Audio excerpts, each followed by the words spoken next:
इस कथा को प्राप्त किया है।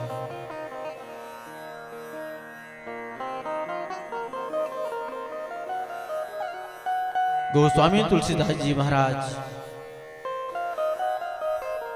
आपके बारे में वर्णन आता है।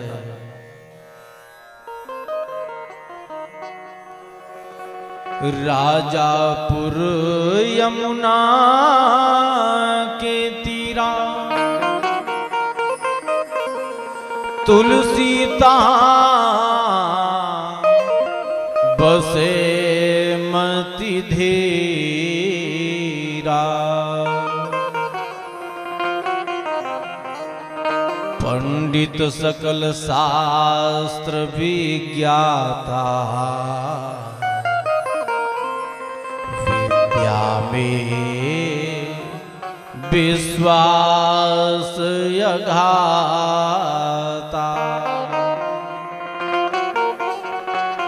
विद्या में विश्वास अघाता।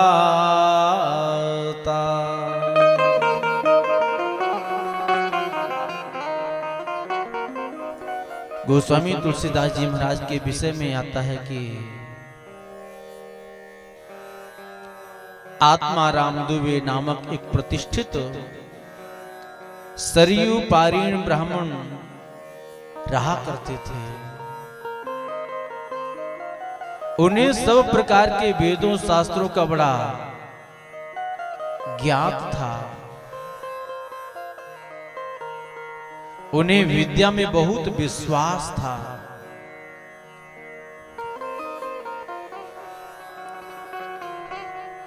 उनकी धर्मपत्नी का नाम हुलसी देवी था,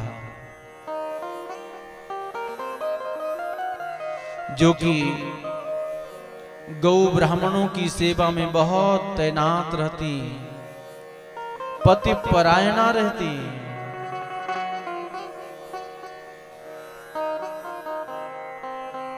संवत 1554 में श्रावण शुक्ल सप्तमी के दिन अभुक्त मूल में उन्हें भाग्यवान दंपति के यहां 12 महीने तक गर्भ में रहने के पश्चात गोस्वामी तुलसीदास जी का जन्म हुआ है। जैसे गोस्वामी तुलसीदास जी महाराज का जन्म हुआ, जन्म लेते ही वे रोए नहीं है। उनके मुख से क्या शब्द निकला? राम राम राम। गोस्वामी तुलसीदास जी के मुख में 32 दांत थे। पूरे दांतों से ओतप्रोत थे।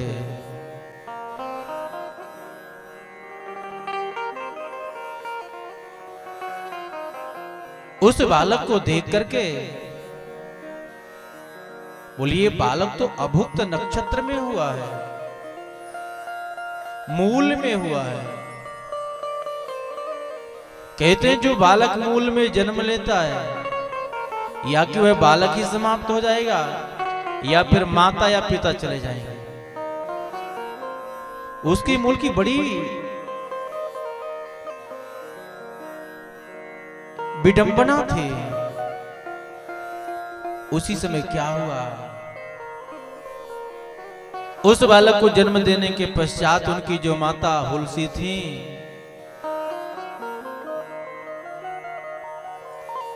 बालक को जन्म देने के पश्चात उनका शरीर बिगड़ता ही गया है। लोगों ने तो यहां तक निर्णय लिया कि इस बालक को ही समाप्त कर दिया जाए। ये बात सुनकर के मां बेचारी बड़ी दुखी हुई। मां हुलसी ने क्या की, अपनी दासी चुनिया को बुला करके उस बालक को देती, और उनके पास जो बहुमूल्य रत्न थे, गहने जेवर, उन गहने जेवरों को साथ में दे। इसके पश्चात इसे तुम लेकर के जाओ मेरे मायके, और वहां जाकर के इस बालक का लालन पालन करना, ये तुम्हें जवाबदारी दी जा रही है। सप्तमी को जन्म दिया, दसवीं की रात्रि में मां चल बसी है। दसवीं तिथि को ही मां चल बसी है।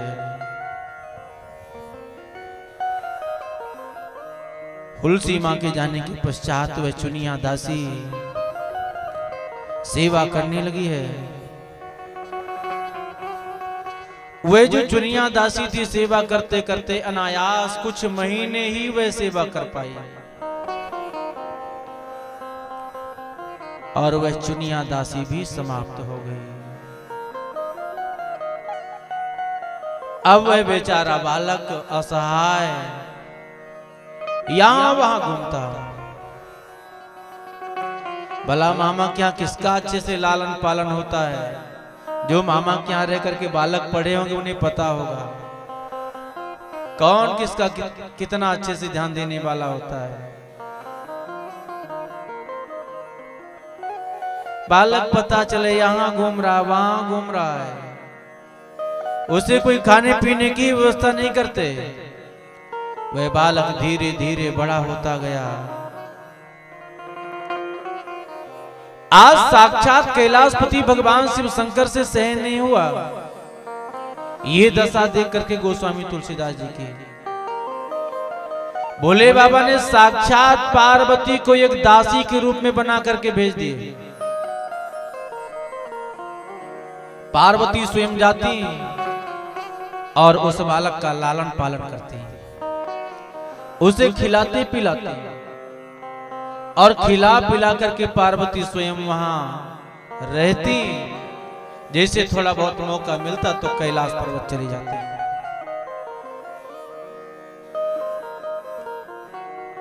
बालक धीरे धीरे बढ़ने लगा है। बालक जैसे थोड़ा बड़ा हुआ है,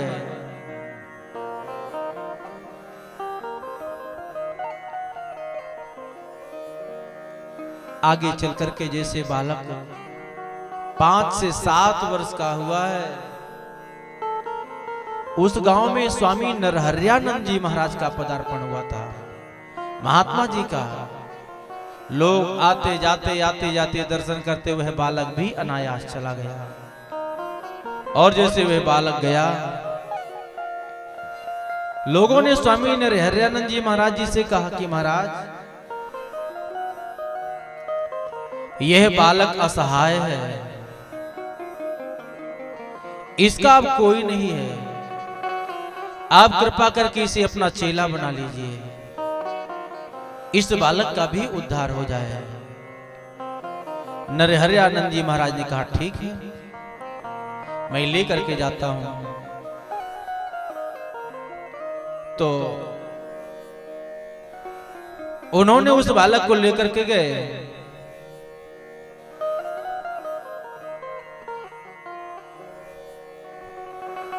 जैसे उस बालक को लेकर के जाते हैं,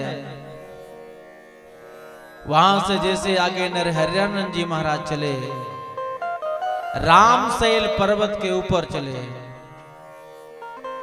वहीं पर स्वामी अनंताचार्य जी महाराज रहते थे, जिन्हें अनंत दास के नाम से जाने जाते थे। उन्हीं के परम प्रिय शिष्य थे स्वामी नरहरियानंद जी महाराज।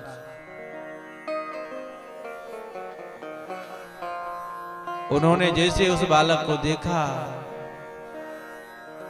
वह बालक जन्म लेते ही राम राम का उच्चारण किया था, इसलिए स्वामी जी ने उस बालक का नाम राम बोला रख दिया। बोलिए, जन्म लेते ही राम नाम का उच्चारण किया, इसलिए मैं इस बालक का नाम राम बोला रख देता हूं।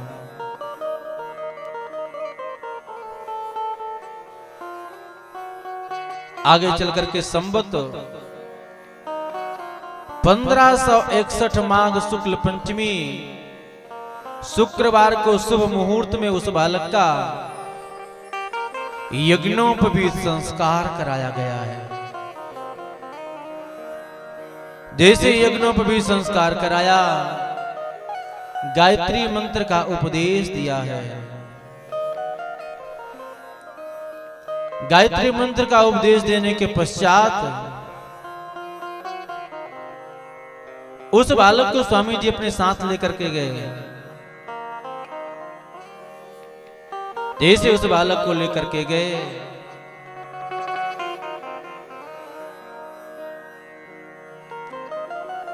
अपने साथ लेकर के गए हैं।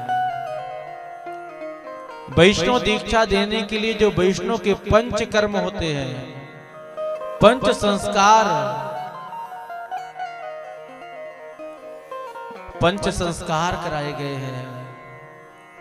और पंच संस्कार कराने के पश्चात श्री राम मंत्र की दीक्षा दी है। जैसे श्री राम मंत्र की दीक्षा प्रदान किए और विद्या अध्ययन करने के लिए उन्हें प्रेषित किया है। वह बालक बड़ा बुद्धिजीवी था, ज्ञानवान था, धैर्यवान था।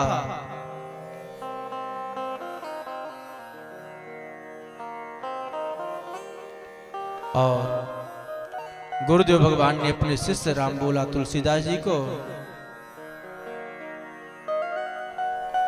वहां से काशी में विद्या अध्ययन करने के लिए भेजा है।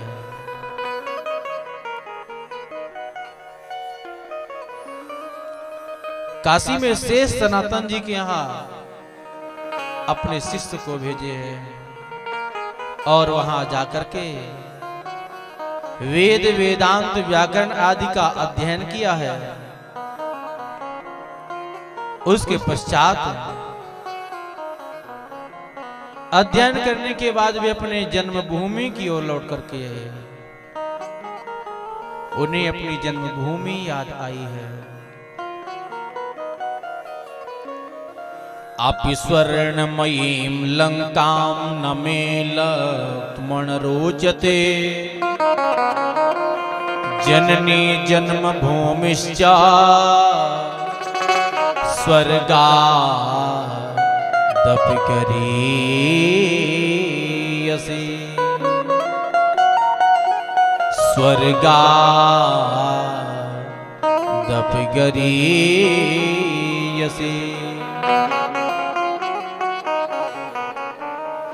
जैसे गोस्वामी तुलसीदास जी महाराज अपनी जन्मभूमि में आए तो देखा कि मेरा जितना परिवार था पूरा परिवार नष्ट हो गया है, समाप्त हो गया है। उन्होंने घर में आने के पश्चात माता पिता सबका विधिवत श्राद्ध तर्पण किया है।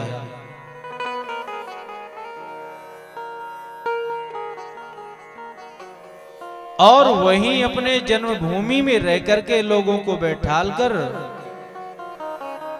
रामायण का पाठ सुनाने लगे हैं। संवत 1583 ज्येष्ठ शुक्ल त्रयोदशी के दिन गुरुवार को भारद्वाज गोत्र के एक ब्राह्मण दीनबंधु पाठक की एक कन्या बड़ी सुंदरी थी जिसका नाम था रत्नावली। उस सुयोग्य कन्या के साथ गोस्वामी तुलसीदास जी महाराज का विवाहोत्सव हुआ है। जैसे विवाहोत्सव संपन्न हुआ, ऐसी मान्यता कि विवाह होते पति पत्नी में बड़ा प्रेम बढ़ जाता है। विवाह हुआ, प्रेम के बंधन में बंध गए।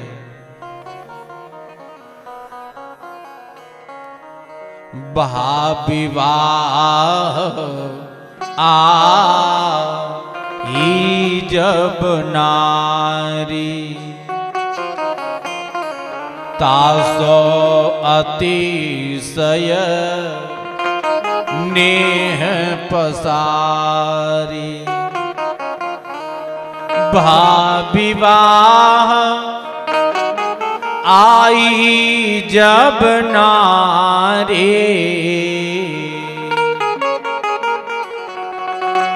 तासो अतिशय नेह पसारी। जैसे विवाह हुआ पत्नी के प्रति ज्यादा प्रेम उमड़ा।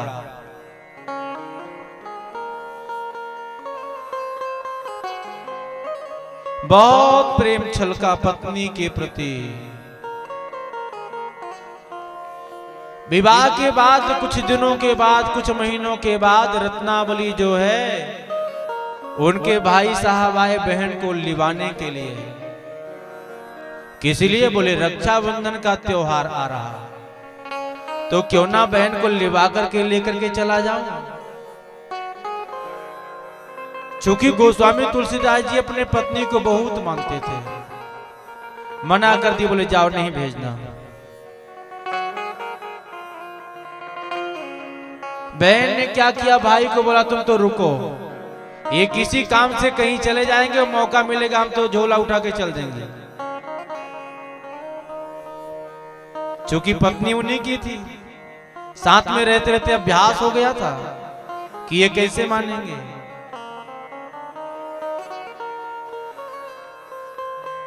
गोस्वामी तुलसीदास जी किसी कारणवश किसी काम से बाहर की ओर गए हैं, गांव में, नगर में। यहां देवी को पता चला, रत्नावली को, कि पति देवता कहीं गए। धीरे से भाई को लेकर के वह मायके चली गई।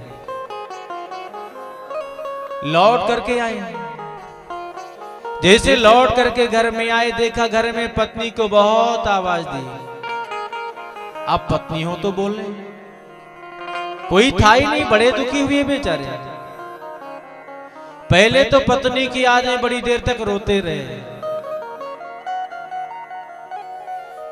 पत्नी का वियोगावस्था सहन नहीं हुआ। परिणाम, बोले मुझे अभी जाना पत्नी से मिलने।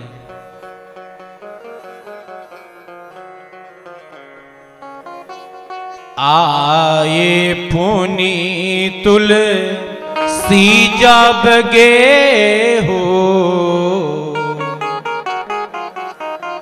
बिकल भय तिया बिन बसने हो। बिकल भय तिया बिन बसने हो।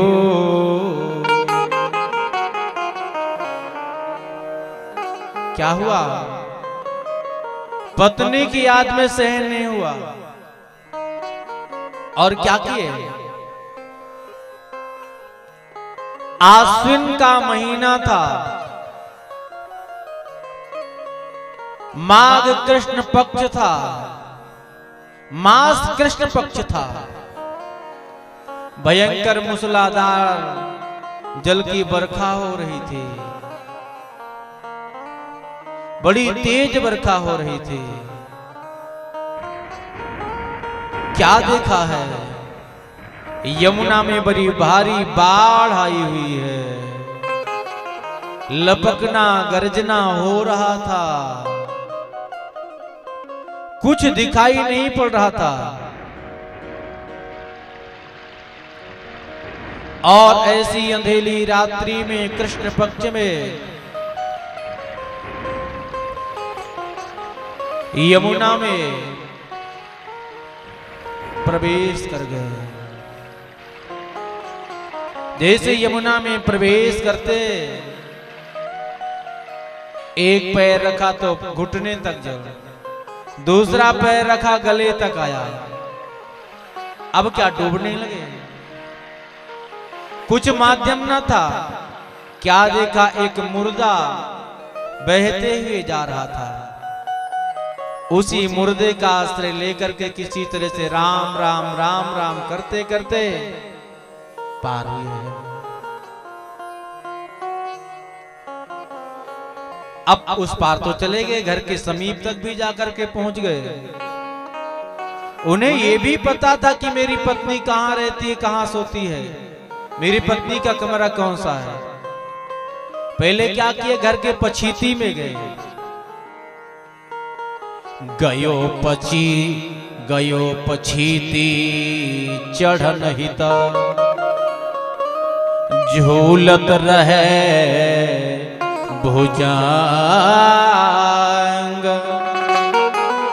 ताहि पकड़ी ऊपर गयो, रंगो काम के रंग, रंग्यो काम के रंग। क्या किया, पछीती में गए जहां पत्नी सो रही थी। बाहर से पहले तो आवाज देने लगे, देवी मैं आया, गेट खोलो। देवी हो तो सुने, वो तो खर्राटे बजा के सो रही थी, उसे कुछ पता ही नहीं कौन आया कौन गया। क्या देखा, पछीती में एक काला मणियाला सर्प चांदी के पिछवाड़े से घूम रहा था, ऊपर चढ़ रहा था। गोस्वामी तुलसीदास जी को लगता है रस्सी है। उसी तरफ को रस्सी मान करके पूंछ पकड़ करके घर के छानी में चढ़ गए। ऊपर चढ़े, खपड़ा को अलग किया, छप्पर को तोड़ा, और छप्पर को तोड़ने के पश्चात छलांग लगा करके पत्नी के पास पहुंच गए। जैसे पत्नी के पास जाकर के पहुंचे, पत्नी को जगाने लगे। देखो देवी मैं तुम्हारे पास आ गया। पहली बात तो वो सो रही थी, सोते हुए से उसे जगाया तो उसे गुस्सा आई, और दूसरी बात तुम्हें देख करके और उसे डबल गुस्सा आई कि तुम यहां भी नहीं छोड़े, यहां भी चले आए। कहने लगी, धिक धिक तो ही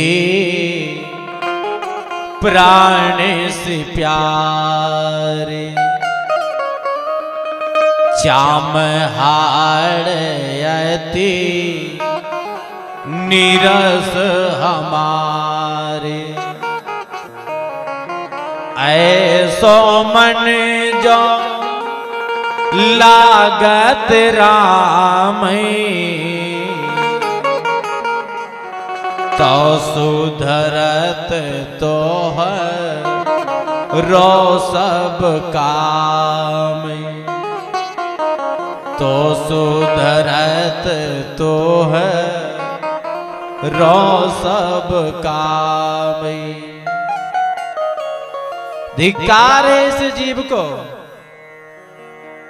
जो मेरे इस हाड़ मांस के पीछे तुम भागते हुए दौड़ते हुए आधी रात को चले आए। देवी क्यों ऐसा कह रही हो, मैं तुम्हारे प्रेम में भागता हुआ आया। नदी में इतना जल था, मुर्दे को मैंने मुर्दे का आश्रय लेकर के मैं यहां तुम्हारे पास तक पहुंच करके आया। इतना सुन करके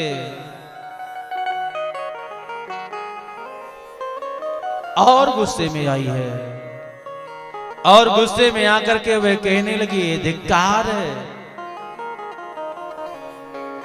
तुमने क्या किया है। जितना मेरे इस हाड़ मांस के शरीर से तुम प्रेम करते हो, त्रिशु आदि आदि के आदि के आदि के आदि,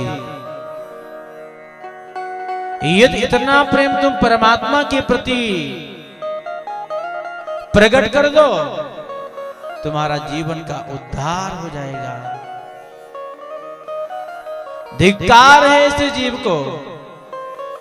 जैसे इस तरह से पत्नी कहती है, इतना सुन करके गोस्वामी तुलसीदास जी महाराज कहते हे देवी तुम्हें प्रणाम है।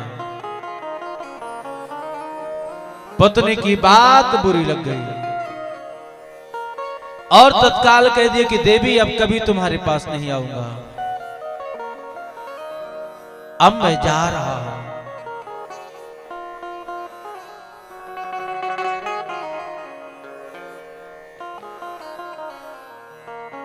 किसी को बड़ी सुंदर पत्नी मिलना भी बहुत बड़ा अपराध है। क्यों? बोले सुंदर पत्नी, दिन रात पत्नी को तके बैठे रहो। जो समय पूजा पाठ में लगाते दिन भर पत्नी को तके बैठे रहो, देखते रहो मेरी पत्नी कहां जा रही है, क्या कर रही है, 24 घंटा उसी में दृष्टि। किसी को सुंदर पत्नी मिलना भी बहुत बड़ा दुख का विषय है।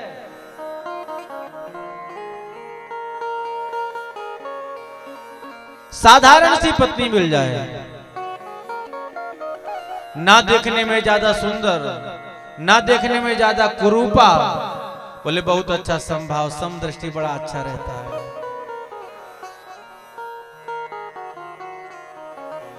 ज्यादा कोयल के जैसे मिल जाए वह भी बड़ा दुख का विषय है कि कोयल के जैसे पत्नी मिल गई है, वह भी दुख का विषय है। बोले मध्यम वर्गीय हो जाए। जिसके भी जीवन में विपरीत पत्नी मिली है वो जीवन में बहुत बड़ा काम किया है। जिसे योग्य पत्नी मिली है बस पत्नी के पीछे वह घूमता रहा है। जिसे योग्यता के आधार पर पत्नी ना मिले भगवान की कृपा है। बहुत अच्छा है, पत्नी में मन नहीं लगेगा, राम राम काम काम श्याम श्याम होता रहेगा। बहुत मनवांछित पत्नी भी मिल जाए वही बड़ा दुख का विषय है।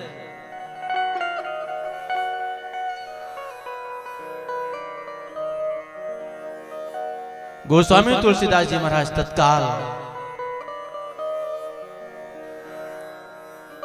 पत्नी के वचनों को सुनकर के वहां से चल दिए, सीधे वहां से वाराणसी जाकर के पहुंचे हैं।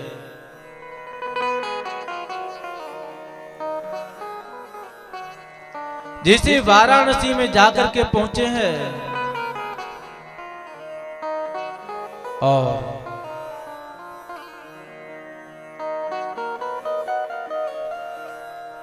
वहां रह करके वाराणसी में गोस्वामी तुलसीदास जी महाराज,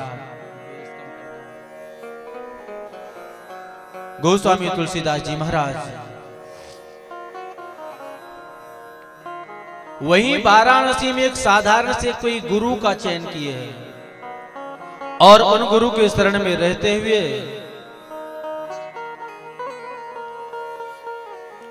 अध्यात्म रामायण का ज्ञान प्राप्त किया है।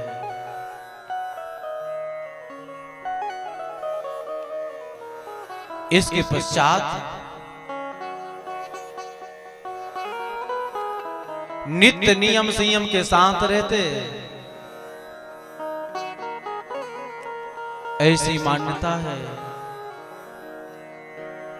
कि वह रत्नावली गोस्वामी तुलसीदास जी की धर्म पत्नी, जैसे गोस्वामी तुलसीदास जी महाराज अपने पत्नी को कह दिए कि देवी अब नहीं आऊंगा, वह भी बड़ी पति परायणा थी। जिस दिन गोस्वामी तुलसीदास जी महाराज उसे छोड़ करके गए, ठीक उसके तीसरे दिन वह रात्रि में उस देवी का निधन हो गया। पत्नी का वह वियोग अवस्था सहन नहीं कर पाई और वह ठाकुर जी के भगवत धाम को प्राप्त हो गई है। गोस्वामी तुलसीदास जी महाराज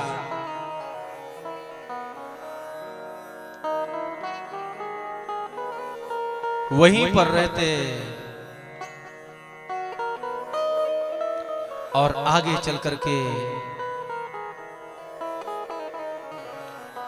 नित्य प्रति गोस्वामी तुलसीदास जी महाराज शौच क्रिया के लिए जाते। जो कुछ भी जल बचता एक बदरी फल बेर के ऊपर जल को छोड़ देते।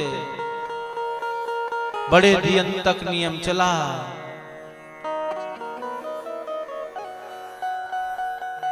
ये नियम करते करते बहुत दिन बीत गए।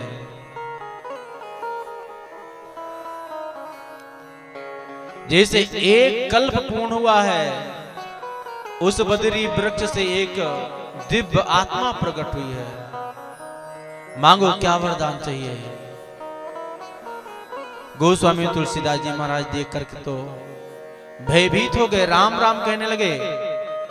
सीता राम राम राम, सीता राम राम राम, सीता राम राम राम, सीता राम राम राम, सीता राम राम राम, सीता राम राम राम, सीता राम राम राम, सीता राम राम राम, सीता राम राम,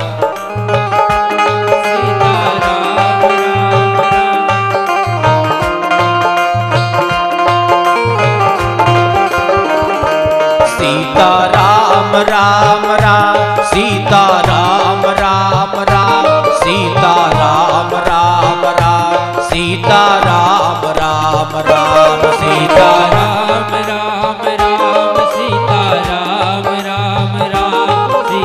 राम राम राम, सीता राम राम राम, सीता राम राम राम, सीता राम राम राम, सीता राम राम राम, सीता राम राम राम, सीता राम राम राम, सीता राम राम राम, सीता राम राम राम।